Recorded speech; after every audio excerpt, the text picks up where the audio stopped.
Shalom, selamat malam sidang jemaat Surya Buana yang terkasih di dalam Yesus Kristus. Kita akan mendasari kehidupan kita di dalam firman Tuhan. Sebelum itu mari kita satukan hati, kita berdoa. Terpujilah Engkau Allah Bapa kami. Engkau mengasihi kami dengan begitu herannya. Kasih-Mu senantiasa tiada berkesudahan di dalam kehidupan kami. Di malam hari ini ya Tuhan, kami mempersiapkan hati, pikiran kami untuk mendengar akan kebenaran firman-Mu. Kuasai kami, mampukan kami untuk memahami akan firman-Mu dan menjadi pelaku akan kebenaran firman-Mu itu. Berkati hamba-Mu ini yang akan menyatakan firman-Mu. Engkau sendiri yang menopang hamba-Mu, Engkau sendiri yang memampukan hamba-Mu dengan tuntunan kuasa Roh Kudus untuk menyatakan firman-Mu di malam hari ini. Berfirmanlah ya Tuhan, kami telah siap mendengar. Di dalam nama Tuhan Yesus Kristus kami berdoa. Amin. Sidang jemaat yang terkasih di dalam Yesus Kristus, firman Tuhan yang akan kita bersama-sama renungkan di malam hari ini terambil di dalam kitab Filipi pasal 1 ayatnya yang ke-19 sampai dengan ke-26. Filipi pasal 1 ayat 19 sampai 26 yang begini bunyi firman Tuhan.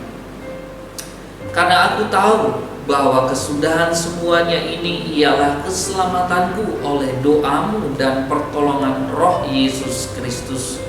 Sebab sangat kurindukan dan kuharapkan ialah bahwa aku dalam segala hal tidak akan beroleh malu, melainkan seperti sedia kala, demikian pun sekarang Kristus dengan nyata dimuliakan di dalam tubuhku, baik oleh hidupku maupun oleh matiku.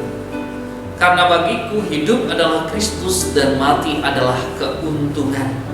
Tetapi jika aku harus hidup di dunia ini, itu berarti bagiku bekerja memberi buah. Jadi mana yang harus kupilih? Aku tidak tahu. Aku didesak dari dua pihak. Aku ingin pergi dan diam bersama-sama dengan Kristus. Itu memang jauh lebih baik, tetapi lebih perlu untuk tinggal di dunia ini karena kamu. Dan dalam keyakinan ini tahulah aku akan tinggal dan akan bersama-sama lagi dengan kamu sekalian, supaya kamu makin maju dan bersukacita dalam iman, sehingga kemegahan-Mu dalam Kristus Yesus makin bertambah karena aku, apabila aku kembali kepadamu. Bapak Ibu saudara-saudari yang terkasih di dalam Yesus Kristus, tema perenungan firman Tuhan di malam hari ini di tengah-tengah persekutuan kita adalah hidup di dalam Tuhan. Bapak Ibu yang terkasih di dalam Yesus Kristus, ketika kita berada di dalam dunia ini, pastilah banyak hal yang harus kita hadapi semasih kita hidup di dunia ini. Masalah tidak akan pernah habis di dalam kehidupan kita. Dan ingatlah, menjadi pengikut Yesus bukan berarti kita akan terlepas dari masalah. Menjadi pengikut Yesus Kristus bukan kita tanpa masalah, melainkan kita akan mendapatkan kekuatan dari Tuhan untuk dapat melalui masalah-masalah yang kita alami di dalam kehidupan kita. Rasul Paulus menyadari akan hal itu. Ia tahu benar. Bahkan ia begitu banyak mengalami masalah dalam hidupnya ketika ia menyerahkan dirinya kepada Tuhan, dipakai oleh Tuhan menjadi perpanjangan tangannya untuk menyatakan kabar sukacita atau Injil itu kepada orang-orang yang belum mendengar dan percaya akan Yesus Kristus. Ketika ia melakukan hal itu, rintangan, tantangan dia hadapi di dalam kehidupannya. Tapi dia melihat dan menyadari akan semua hal itu. Bukan karena kekuatannya, bukan karena kehebatannya, melainkan dengan pertolongan yang Tuhan nyatakan di setiap perjalanan hidupnya. Tidak hanya masalah biasa yang ia hadapi, aniaya dan penderitaan yang hampir merenggut nyawa ia pernah alami dalam kehidupannya. Dan kalau kita melihat dan merenungkan firman Tuhan di malam hari ini di dalam surat Filipi yang dibuat oleh Rasul Paulus, di mana Rasul Paulus menguatkan jemaat yang ada di Filipi. Dia menyatakan kesaksiannya. Pada saat itu dia berada di dalam penjara, tapi dia menyampaikan kesaksian bahwa Allah menyertai kehidupannya. Ia menyatakan bahwa Allah senantiasa melengkapi hidupnya. Di sini Rasul Paulus menjelaskan bahwa ada 3 hal mengenai arti hidup ketika ia menjalani kehidupan di dalam Tuhan. Yang pertama adalah hidup adalah sebuah ujian. Bagaimana? Kenapa dikatakan hidup adalah sebuah ujian? Ujian itu datangnya dari Tuhan, sedangkan pencobaan itu datangnya dari si jahat. Kadang kita salah menafsir, atau salah menyampaikan, atau salah berucap. Kita mengatakan pencobaan itu datangnya dari Tuhan. Yang benar adalah ujian itu datangnya dari Tuhan. Pencobaan itu datangnya dari iblis atau si jahat. Tapi seringkali keduanya itu berlangsung bersamaan sehingga kita tidak tahu dan tidak bisa membedakan mana ujian dan mana pencobaan. Mungkin kita akan mengatakan, Tuhan, kenapa Engkau memberikan hal ini kepadaku? Ingatlah, Tuhan tidak akan menguji umatnya itu melebihi dari kekuatan kita. Yang kedua, hidup adalah sebuah kepercayaan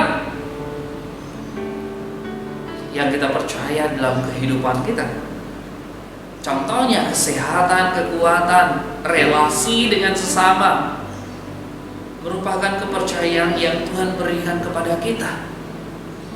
Tuhan mempercayakan hari ini kita diberikan napas kehidupan, kita diberikan kesehatan, kita diberikan kekuatan, kita dimampukan untuk membangun sebuah relasi kepada sesama, kepada istri kita, suami kita, kepada anak-anak kita. Itu merupakan kepercayaan yang Tuhan berikan di dalam hidup kita. Karena kita tahu bahwa dunia dengan segala isi di dalamnya itu adalah berasal dari Dia dan dipercayakan kepada kita. Kalau kita melihat penciptaan, dan Tuhan pun berkata kepada kita manusia untuk menjaga dan mengelola alam ciptaan ini. Dan semua yang kita miliki adalah kepercayaan dan bukan sungguh-sungguh kita miliki dalam kehidupan kita. Jadi apa yang kita miliki di tengah-tengah kehidupan kita adalah sebuah kepercayaan yang Tuhan berikan, yang sewaktu-waktu bisa Tuhan ambil di dalam kehidupan kita.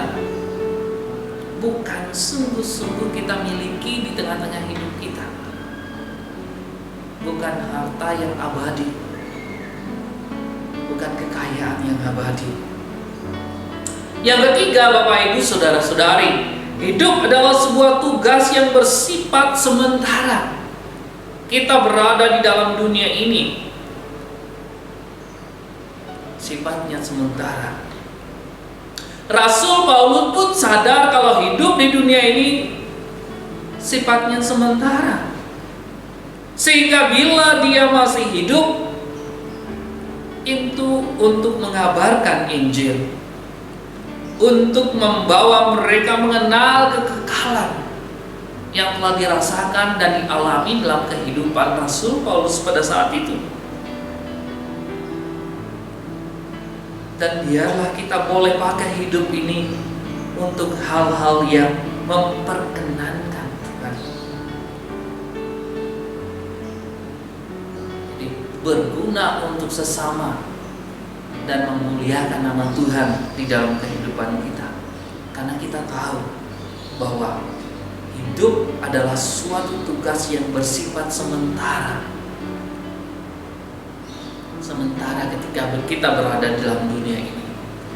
Yang menarik Bapak Ibu, dari bacaan kita di malam hari ini, Rasul Paulus menyadari akan hal itu. Rasul Paulus melakukan tugas tanggung jawab pelayanannya dengan luar biasa. Dia tahu benar apa yang ia lakukan. Ia tahu benar apa konsekuensi ketika dia melakukan hal itu di dalam kehidupannya. Tapi dia yakin, dia percaya bahwa Allah beserta kehidupannya. Kalaupun hal-hal yang akan terjadi di dalam kehidupannya, ia yakin, ia percaya melalui iman percayanya bahwa Allah sendiri yang telah menyelamatkan kehidupannya, yang akan mengantarkan dia untuk memperoleh kehidupan yang kekal. Coba kita perhatikan Bapak Ibu di ayatnya yang ke-19. Karena aku tahu bahwa kesudahan semua ini ialah keselamatanku oleh doamu dan pertolongan Roh Yesus Kristus. Jadi dia sadar benar, dia tahu benar bahwa keselamatan itu diberikan di dalam kehidupannya, di dalam pertolongan Roh Yesus Kristus. Dan juga dia menyadari oleh karena doa-doa yang dipanjatkan oleh jemaat-jemaat. Dilanjutkan di dalam ayat yang ke-20, sebab yang sangat kurindukan dan kuharapkan bahwa aku dalam segala hal tidak akan beroleh malu, melainkan seperti sedia kala. Demikian pun sekarang Kristus dengan nyata dimuliakan di dalam tubuhku, baik oleh hidupku maupun oleh matiku. Jadi dia menyerahkan seluruh kehidupannya. Rasul Paulus yang dahulunya bernama Saulus, dia adalah salah satu orang yang sangat gencar dan getol untuk menganiaya orang-orang yang percaya pada saat itu. Ketika Tuhan memilihnya, dia bertobat, dia berjalan di dalam jalan Tuhan. Dia yakin, dia percaya bahwa apa yang ia lakukan di dalam kehidupannya semuanya hanya untuk kemuliaan nama Tuhan. Baik dia ketika masih hidup, walaupun nanti dia sudah mati. Di dalam ayatnya yang ke-21 menarik, karena bagiku hidup adalah Kristus dan mati adalah keuntungan. Jadi baik hidup maupun mati, itulah hal yang ia yakini dan ia percaya. Semuanya ada di dalam Tuhan. Dan ketika ia mengalami kematian adalah sebuah keuntungan di dalam kehidupannya, karena ia boleh dapat menyelesaikan tugas tanggung jawab pelayanannya, memberitakan Injil, menyatakan kabar sukacita kepada orang-orang yang belum percaya. Dan keuntungannya adalah dia memperoleh keselamatan, mahkota kehidupan yang kekal di dalam Tuhan. Tetapi jika aku harus hidup di dunia ini, itu berarti bagiku bekerja memberi buah. Dia terus mengabarkan dan menyatakan kebenaran firman Tuhan. di dalam kehidupannya, di dalam perkataannya, di dalam tindakan dan kelakuannya. Dia melakukan teladan Tuhan. Dia mencerminkan teladan Tuhan di dalam kehidupannya, sehingga nama Tuhan dipermuliakan, sehingga ia boleh dapat menghasilkan buah di dalam kehidupannya. Sungguh luar biasa teladan yang dinyatakan oleh Rasul Paulus di dalam kesaksiannya kepada jemaat yang ada di Filipi. Kita pun diingatkan, sudahkah kita hidup di dalam Tuhan? Sudahkah kita benar-benar menghidupi kehidupan kita di dalam Tuhan? Ataukah kita belum bisa melakukan hal itu di dalam kehidupan kita? Saya merujuk dari 2 ayat puji dan janji untuk hari ini. Nabi Maleakhi menyatakan bahwa akan ada pemisahan antara orang benar dan orang fasik, orang yang beribadah kepada Allah dan orang yang tidak beribadah kepada Allah. Akan ada pemisahan di situ. Orang yang benar di hadapan Tuhan atau orang yang fasik. Orang yang beribadah kepada Allah, sungguh-sungguh mendekatkan diri kepada Allah, atau orang yang tidak beribadah kepadanya.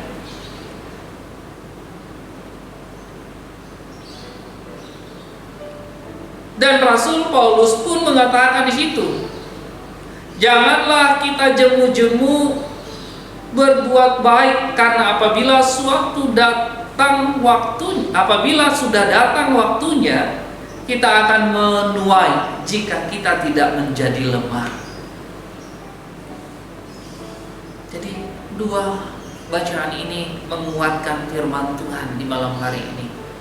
Biarlah kita berada dalam kelompok orang benar, orang yang beribadah kepada Allah, yang senantiasa tidak jemu-jemu berbuat baik,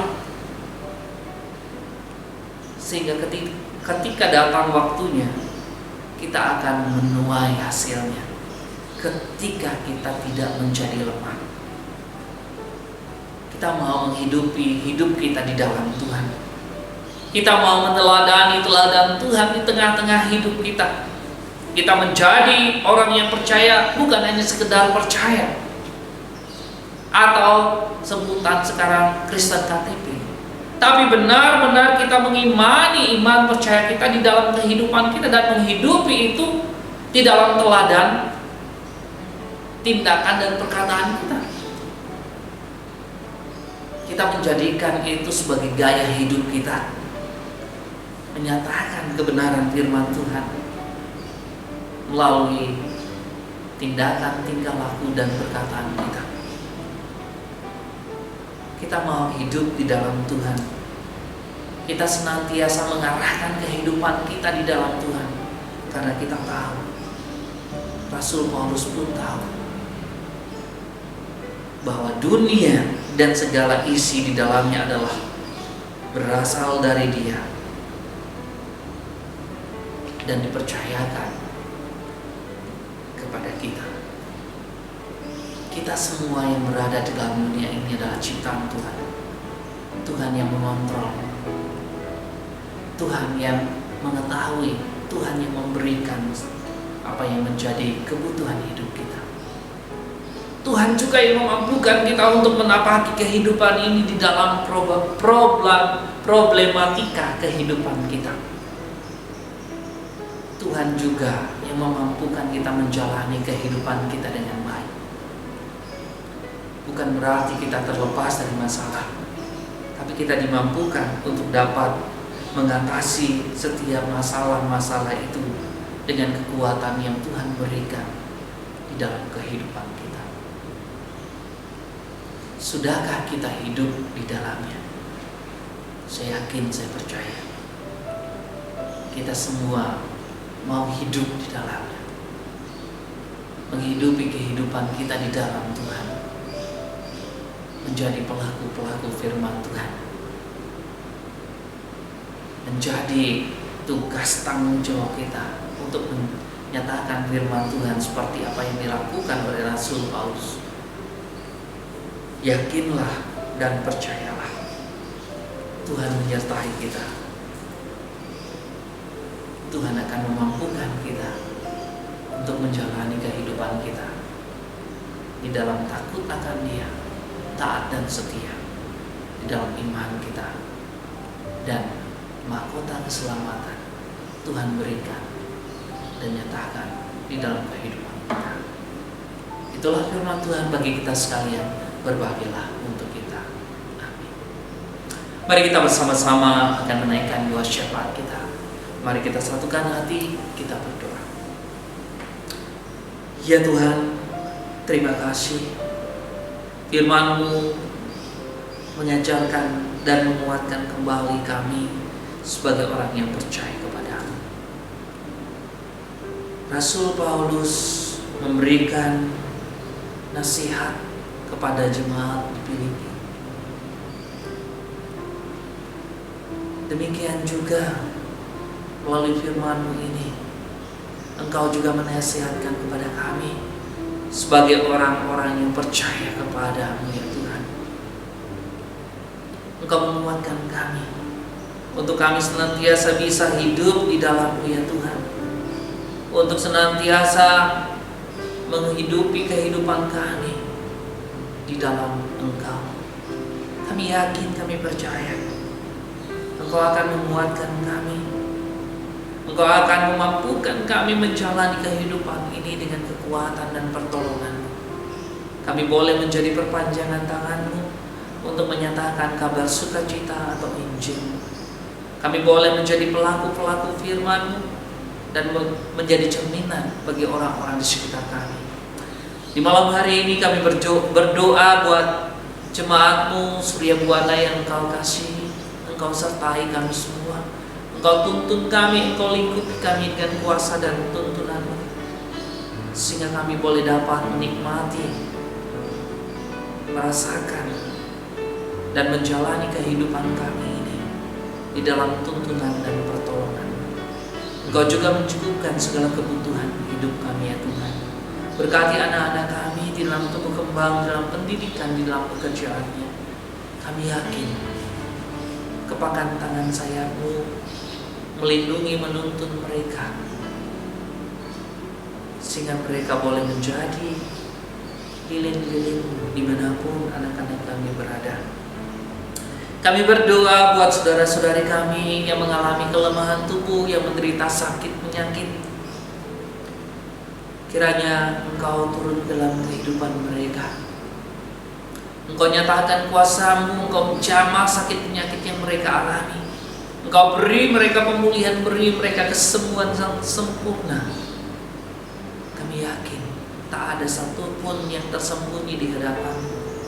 Engkau sanggup, mampu, dan menyatakan kuasa-Mu, memberikan pemulihan, kesembuhan yang sempurna di dalam kehidupan mereka. Ya Tuhan Allah Bapa kami juga berdoa buat warga senior atau lansia, ya Tuhan, di jemaat-Mu di tempat ini. Engkau berkati warga senior. Kami yakin, kami percaya di tengah-tengah usia lanjut mereka, Engkau senantiasa berikan sukacita yang penuh. Engkau senantiasa menopang kehidupan mereka. Engkau tetap menjadikan mereka sebagai perpanjangan tangan-Mu. Dan terlebih lagi, ajarkanlah mereka untuk senantiasa mengucap syukur kepada-Mu, ya Tuhan. Ya Tuhan Allah Bapa kami juga berdoa, ya Tuhan, buat situasi bangsa dan negara kami di dalam pandemi COVID-19 ini. Kami yakin, kami percaya Engkau turut campur di dalam bangsa dan negara kami ini. Engkau memberkati segala keputusan, usaha yang dilakukan oleh para pemimpin dari jajaran tertinggi presiden hingga jajaran yang paling rendah. Engkau berkati semua itu, ya Tuhan, sehingga boleh menjadi suatu hal yang luar biasa guna memutus mata rantai penyebaran COVID-19 ini. Engkau akan berkarya di tengah-tengah bangsa dan negara kami ini. Pemulihan akan terjadi bagi bangsa dan negara kami ini. Ya Tuhan Allah Bapa kami, inilah seru dan permohonan yang kami alaskan di dalam nama Tuhan Yesus Kristus. Amin.